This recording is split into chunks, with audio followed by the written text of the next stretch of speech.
ते आंदोलन काय सांगायचं? दिव्यांगाच्या साहित्य खरेदीमध्ये मोठा भ्रष्टाचार झालेला होता. दुसरा मुद्दा होता की दिव्यांगांना स्टॉल मिळाले पाहिजे, याकरिता आम्ही मागच्या 15 तारखेला याच ठिकाणी आंदोलन केलं होतं. आणि त्यावेळी आम्हाला आश्वासित करण्यात आलेलं होतं की आम्ही प्रभाग अधिकाऱ्यांकडनं त्या जागा मागून घेऊ आणि दिव्यांगांच्या स्टॉल संदर्भात किती स्टॉल देऊ शकतो या प्रकारचा एक अहवाल मागून घेऊ. परंतु ह्या अहवालाबाबत ज्यावेळी आम्हाला कळालं की ह्या पूर्ण 1 महिन्याच्या कालावधीनंतर प्रभाग अधिकाऱ्यांनी फक्त 6 ते 10 जागा आयडेंटिफाय करून पूर्ण महापालिकेच्या अंतर्गत या उल्हासनगर महानगरपालिकेच्या दिव्यांग कार्यालयाला कळवल्या. आणि ही एक प्रकारची दिव्यांगाची चालवलेली थट्टा आहे. आणि त्यामुळे आम्ही ह्या 15 ऑगस्ट रोजी या ठिकाणी आज आलो आणि या ठिकाणी आंदोलन केलं. कारण की जर 2200 दिव्यांग उल्हासनगर महानगरपालिकेचा लाभ घेत आहे, तर 2200 लोकांना जर तुम्ही फक्त 10 जर स्टॉल जर अलॉट करणार असतील, तर हे कोणत्या प्रकारचं न्याय आहे आणि कोणत्या प्रकारचं तत्व आहे हे तुम्ही देखील ठरवू शकतात. दुसरी महत्त्वाची गोष्ट म्हणजे की दिव्यांगाचा जो साहित्य भ्रष्टाचार झाला, त्या साहित्य भ्रष्टाचारामध्ये आम्ही वारंवार गेल्या 1.5 वर्षापासून पाठपुरावा करतो.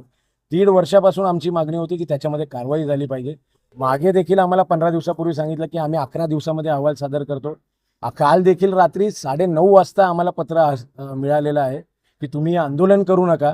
आम्ही संबंधित अतिरिक्त आयुक्त, उपायुक्त जे कोणी अधिकारी आहे त्यांची डिपार्टमेंटल इन्क्वायरी लावलेली आहे. संबंधित विभाग प्रमुखाची आम्ही उचलबांगडी केलेली आहे. परंतु पुन्हा क्वेश्चन मार्क हाच येतो की भारतीय जनता पार्टीचा जो कंत्राटदार आहे, ज्यांनी हा मलिदा लाटला, ज्यांनी या दिव्यांगांना, अंध दिव्यांगांचा गैरवापर करून त्यांच्या ज्या काठ्या लाटल्या, त्याच्यावरती कारवाई का करण्यात आली नाही, त्याच्यावरती कोणत्याही प्रकारचा उल्लेख या पत्रांमध्ये का करण्यात आला नाही, याचं उत्तर विचारण्याकरिता आज आम्ही इकडे आलो. सगळ्यात महत्त्वाचं म्हणजे भारतीय जनता पार्टीची सरकार असताना भारतीय जनता पार्टीच्या विद्यमान आमदारांना आयुक्तांसमोर हतबल व्हावं लागतंय.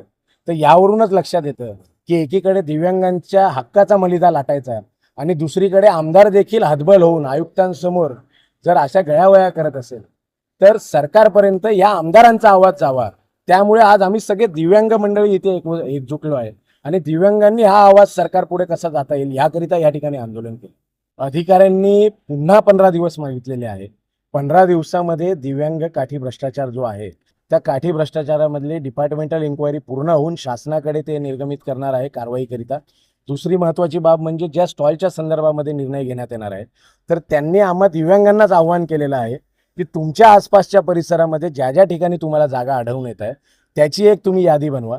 ती यादी प्रभागनिहाय आम्ही प्रभाग अधिकाऱ्यांना पाठवू, त्या ठिकाणी व्हेरिफिकेशन करू आणि पुढील 15 दिवसामध्ये किती जागा आमच्याकडे येत आहे त्या जागांना घेऊन आम्ही त्या ठिकाणी एक लॉटरी सिस्टममध्ये किंवा एक जाहिरात सिस्टममध्ये कशा प्रकारे आपल्याला दिव्यांगांना स्टॉल देता येतील यावरती कारवाई करणार आहोत.